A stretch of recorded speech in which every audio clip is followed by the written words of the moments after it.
how to break out of the zone of resistance, the fear zone, and get into the zone of creation, the love zone.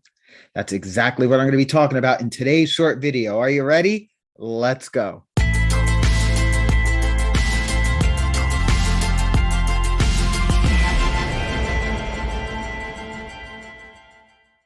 Welcome back. My name is Dom, and I help people to step into their truth and power. My friend, you have been created to be a powerful, amazing person. God, or whatever you believe in, which is bigger than you, created you with a power of love and sound mind for you to step into and to access the ingredients of life to become the person he is calling you to become, and in how to go about also doing your life. So I use the word ingredients because he doesn't give us a baked result. God doesn't give everybody Twinkies in this world, right? He gives us the agency to use these different ingredients, all the different ingredients he gives us, because there isn't one type of cake for everybody. And thank God for that, right? I mean, I'm not much into Twinkies myself. I'm more of a carrot cake kind of guy. But when you think about it, there are countless different ways and many different solutions for what is in the love zone, or the creation, the place of creation for things that are ready to come specifically for you. Being a Christian and a worship leader for the majority of my life, I've learned that the Bible actually says, faith is the substance of things hoped for, or the evidence of things not seen. And the things not seen are, in fact, already done. It's just not within our purview yet to receive. So what we need to do to access it is, first, we need wisdom. We need to get the wisdom of that inner spirit into our lifestyle. And we need to live wise lives. And that starts by renewing our mind. Because if we don't take the time to renew our mind, we'll never be able to access the substance and the evidence that is the hope of our future. We'll stay stuck in the zone of fear, the zone of scarcity and confusion, with all of the voices that we're hearing out there in the world for all of the things in life that you're facing. And so if you can get your head around some of these things that I'm sharing with you today, it's going to change not only your perception of God, but how you relate to him and how you relate to your own experiences. Because let's face it, we're not God. We have no control over the events or circumstances of our life, because everything on the outside, they are in fact products of other people's choices. But what you can control are your reactions to these events and circumstances of life. And so learning how to control your reactions is a combination of learning how to master who you are being in any given moment, so that nothing and nobody are able to control you. Do you see that when we unconsciously react, we are actually giving our power and control away to the very thing that is causing that reaction from within us? And so when you wake up every day and you're dealing with the things all day long, that is being done in some other zone. And it's first all being done in your mind. You're using your mind to process all of that incoming information from all of the experiences you're having as you go through your day. The conversations you're having, the emails you're reading, the texts you're sending, the social posts, the social media posts that you're reading and responding to, the issues you're facing at your job, the challenges you're in the middle of with your family, the struggles you're having with your physical body and your health, the financial hardships, the struggles you're having with different relationships you're in at home, at work, at church, in your community. All of these things, you are using your mind to process all of these things, and you are responding, you are reacting. Now, you're either responding from the love creation zone and listening to that spirit within you that is living within you, or you are ignoring that. And through your own free will, which you have, you are stepping more into the fear zone and you're building fear circuits within your own brain.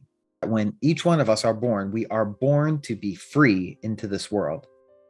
And as we grow up, we're actually taught to live in fear. So now let me prove this to you. We weren't called to follow God, but we were actually called to be like him. And with that, you have to first understand that there is a mind, body, soul connection that is housed throughout your whole body. You control your brain does not control you. And you have full agency and decision rights to decide to follow where your fear is leading you to go, or to follow where that inner spirit, that inner source of empowerment is leading you. Now, the fear side philosophy sounds a lot like you can't change this situation. Free will is an illusion. Life is always going to suck. It just sucks. And you kind of have to suck it up and make it through life because there isn't much of a future. This is very much the philosophy of the world. That feeling of being stuck and you're trapped and you're going to be there and there's no way of getting out or getting ahead. And being from the world, this becomes instilled in us starting at a very young age. And as we grow up and then into our adulthood, and seemingly as we become adults, this is very much instilled in us that it's too late for us to change. We're too old. We can't change. We get stuck in that inability to make change. And so we can see an extraordinary amount of evidence of this, particularly when we turn on our TV sets or listen to the news. And so this is a very hopeless place to be living in. Now, if you believe in a creator greater than yourself, you know that is not what is taught to us. We know that is all contrary to what we're supposed to believe. I mean, everything I've said, we know that's not what we should be following. And you don't need to be a rocket scientist or a priest or a rabbi to understand what I just shared. But when we're going through our lives with blinders on, immersed in this world of physical materialism and listening to what everyone else is saying, whether it's your best friend or the person in the white coat or the person wearing the blue suit and red tie speaking to a country or whatever, it doesn't matter. Whatever it is, you are then living an atheistic life because you are allowing yourself to become buffeted by the worldly influence without any discernment from what's best for you, from your own inner spirit. So if there is just one thing, the most important thing that I can teach you right now is to set up an internal daily dialogue with that internal divine spirit that is within you. That is the most important thing. Because as you go through your life, faced with all these circumstances, moment by moment by moment of every single day, you, who is a brilliant thinking being, you are going to have to think about what you are experiencing and going through. And you are going to have to feel what you are going through. And you're going to have to make choices about what you are going through. You know, they've done research on this. And what that research has actually found is that we are actually all doing this by default. On average, about 40 times a second. 40 times a second. And that's on a conscious level. On an unconscious level, it is way, way, way faster than that. So when I work with people, we actually dive into both the conscious and the unconscious. We dive into belief systems, and we dive into and learn about the controls that you have agency over, the ones that the divine has actually given you. You're going to learn and discern and look inside yourself and ask, have I ignored or perhaps even abused the gift of love power that's been given to me, and that gift of sound mind that has been given to me? Because the only way you'll operate from That source of creation, that love power and sound mind is when we step into the light of that zone. That inner spirit doesn't go into the zone of fear because he has given you the free will. He loves us and encourages us so much that he gives us the ability to choose.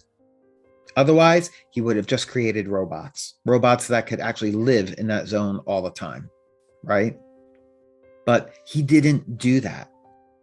You get to have the privilege of choice, the choice of which experience you want to live in this life.